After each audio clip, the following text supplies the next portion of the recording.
ಡಾರ್ಜಿಲಿಂಗ್ನಲ್ಲಿ ವರುಣಾರ್ಭಟಕ್ಕೆ ಜನರು ತತ್ತರಿಸಿ ಹೋಗಿದ್ದಾರೆ. ಭಾರೀ ಮಳೆ ಪ್ರವಾಹದಲ್ಲಿ ರಾಜ್ಯದ ಜನ ಸಿಲುಕಿದ್ದಾರೆ. ಡಾರ್ಜಿಲಿಂಗ್ನಲ್ಲಿ ವರುಣಾರ್ಭಟಕ್ಕೆ ಜನರು ತತ್ತರಿಸಿ ಹೋಗಿದ್ದಾರೆ. ಭಾರೀ ಮಳೆಯಾಗ್ತಾ ಇದೆ, ಪ್ರವಾಹದ ಪರಿಸ್ಥಿತಿ ನಿರ್ಮಾಣ ಆಗಿದೆ. ರಾಜ್ಯದ ಜನರು ಈ ಒಂದು ಪ್ರವಾಹದ ಪರಿಸ್ಥಿತಿಯಲ್ಲಿ ಸಿಲುಕಿದ್ದಾರೆ. ಸಂಕಷ್ಟಕ್ಕೆ ಸಿಲುಕಿದ ಶಶಿಕಲಾ ಶ್ರೀ ವೈಷ್ಣವ್ ದಂಪತಿಗಳು ರಾತ್ರಿಯೆಲ್ಲ ಸುರಿದ ಮಳೆಯಿಂದಾಗಿ ಮಣ್ಣು ಕುಸಿತ ಆಗಿದೆ.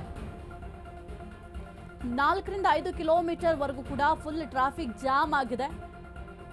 ಟ್ರಾಫಿಕ್ ಜಾಮ್ನಲ್ಲಿ ಸಿಲುಕಿ ಪ್ರಯಾಣಿಕರು ಪರದಾಡಿದ್ದಾರೆ. ಫೋನ್ ಮಾಡಿದ್ರೂ ಕೂಡ ಪೊಲೀಸರು ರಿಸೀವ್ ಮಾಡ್ತಾ ಇಲ್ವಂತೆ. ಜಾಮ್ನಿಂದ ಫ್ಲೈಟ್ಗಳಿಗೆ ಹೋಗೋರ್ಗೂ ಕೂಡ ತೊಂದರೆ ಆಗ್ತಾ ಇದೆ. ಲಗೇಜ್ಗಳ ಒಳಗೆ ನಡೆದು ಹೋಗ್ತಾ ಇದ್ದಾರೆ ಪ್ರಯಾಣಿಕರು. ದಯವಿಟ್ಟು ಯಾರು ಡಾರ್ಜಿಲಿಂಗ್ ಕಡೆ ಬಾರದಂತೆ ವಿನಂತಿಯನ್ನ ಮಾಡ್ಕೊಳ್ತಾ ಇದ್ದಾರೆ. ಇನ್ನೇನ್ ಮಾಡ್ತಾರೆ, ಅವ್ರಿಗೆ ಬಂದ ಪರಿಸ್ಥಿತಿ ಬೇರೆಯವ್ರಿಗೂ ಕೂಡ ಆಗತ್ತೆ. ಹಾಗಾಗಿ ವಿನಂತಿಯನ್ನ ಮಾಡ್ಕೊಳ್ತಾ ಇದ್ದಾರೆ ಪ್ರಯಾಣಿಕರು. ನೀವು ಗಮನಿಸ್ತಾ ಇದ್ದೀರಾ ಯಾವ ರೀತಿ ಟ್ರಾಫಿಕ್ ಜಾಮ್ ಇದೆ ಅಂತ. ವರುಣಾರ್ಭಟಕ್ಕೆ ಡಾರ್ಜಿಲಿಂಗ್ನಲ್ಲಂತೂ ಪ್ರಯಾಣಿಕರು ತತ್ತರಿಸಿ ಹೋಗಿದ್ದಾರೆ.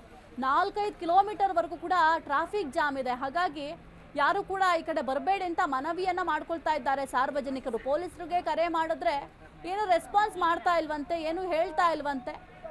ರಿಸೀವ್ ಮಾಡಿದ್ರೆ ಸರಿಯಾಗಿ ಉತ್ತರ ಕೊಡಲ್ಲ, ಉಡಾಫೆ ಉತ್ತರ ಕೊಡ್ತಾರೆ. ಏನು ಮಾಡೋಕ್ಕಾಗತ್ತೆ, ಸದ್ಯಕ್ಕೆ ಹೋಗೋದಂತೂ ಹೋಗ್ಬಿಟ್ಟಿದ್ದಾರೆ. ಈಗ ಅಲ್ಲಿಂದ ಪಾರಾಗಿ ಬರಲೇಬೇಕಾಗಿದೆ. ಇನ್ನೇನು ಮಾಡೋದು ಅಂತ ಟ್ರಾಫಿಕ್ ಜಾಮಲ್ಲಿ ಕಾಯುವಂತಹ ಪರಿಸ್ಥಿತಿ ನಿರ್ಮಾಣ ಆಗಿದೆ. ಮಳೆ ಬಂದಿದೆ. ಸೊ ಅಲ್ಲಲ್ಲಿ ಗುಡ್ಡ ಕುಸಿತ ಆಗಿ 2.5 ಗಂಟೆಗೂ ಹೆಚ್ಚು ಕಾಲ ನಾವು 6:50ಕ್ಕೆ ಹೊರಟಿದ್ದು. ಈಗ ಒಂದು ಸ್ವಲ್ಪ ಹೊತ್ತಿಗೆ ಮುಂಚೆ ತನಕನೂ ನಾವು ಟ್ರಾಫಿಕ್ ಜಾಮಲ್ಲೇ ಇದ್ವಿ. ಹಾಗಾಗಿ ದಯವಿಟ್ಟು ಯಾರೂ ಬರಬೇಡಿ. ಈಗ ಅಲ್ಲಿ ಇನ್ನೂ ಒಂದು ಕಡೆ ಗುಡ್ಡ ಕುಸಿತ ಆಗಿತ್ತು ಅಂತ ಹೇಳಿಬಿಟ್ಟು ನಮಗೆ ಬೇರೆ ದಾರಿಯಲ್ಲಿ ಬಿಟ್ಟರು. ಅದಂತೂ ತುಂಬ ಕಚ್ಚಾ ರಸ್ತೆ. ಅದರಲ್ಲಿ ಬಂದು ಈಗ ಸಾಕಾಗಿ ಒಂದು ಕಡೆ ನಿಲ್ಲಿಸಿದ್ದಾರೆ ನಮ್ಮ ಕಾರ್ನ. ಹಾಗಾಗಿ ಇಲ್ಲಿ ನಾನು ವಿಡಿಯೋ ಮಾಡಿ ಹೇಳ್ತಾ ಇದ್ದೀನಿ.